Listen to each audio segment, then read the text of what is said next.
জাতীয় নাগরিক পার্টি এনসিপির পক্ষ থেকে নির্বাচন কমিশনে প্রধান নির্বাচন কমিশনারের সাথে আজকে আমাদের একটি বৈঠক ছিল। আমরা মূলত আজকে আমাদের নিবন্ধন সার্টিফিকেট যেটা নির্বাচন কমিশন কর্তৃক রাজনৈতিক দলকে নিবন্ধিত দলকে দেওয়া হয় সেটি আমরা গ্রহণ করেছি। জাতীয় নাগরিক পার্টি একটি নিবন্ধিত দল হিসেবে এখন থেকে কাজ করছে। আমরা এই নিবন্ধন সার্টিফিকেট সেটা আমরা আজকে গ্রহণ করেছি নির্বাচন কমিশন কর্তৃক। আপনারা জানেন এবং প্রিয় দেশবাসী সকলেই জানেন যে আমাদের এই নিবন্ধন প্রক্রিয়ার শুরু থেকেই আমাদের জাতীয় নাগরিক পার্টির কেন্দ্রীয় এবং তৃণমূলের নেতাকর্মীরা তারা অক্লান্ত পরিশ্রম করেছেন।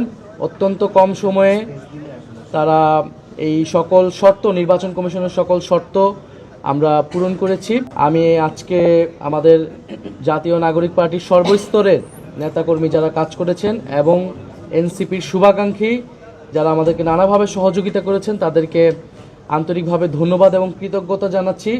নির্বাচন কমিশনকেও আমরা কৃতজ্ঞতা জানাচ্ছি এবং আপনারা যারা আমাদেরকে কভারেজ দিয়েছেন মিডিয়া কর্মী ভাই ও বোনেরা আপনাদেরকে আমরা ধন্যবাদ জানাচ্ছি।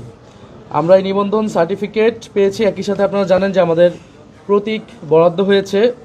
অনেক চড়াই উতরাইয়ের পরে আমরা একটা প্রতীক পেয়েছি এবং এই প্রতীকটি হচ্ছে শাপলা কলি প্রতীক।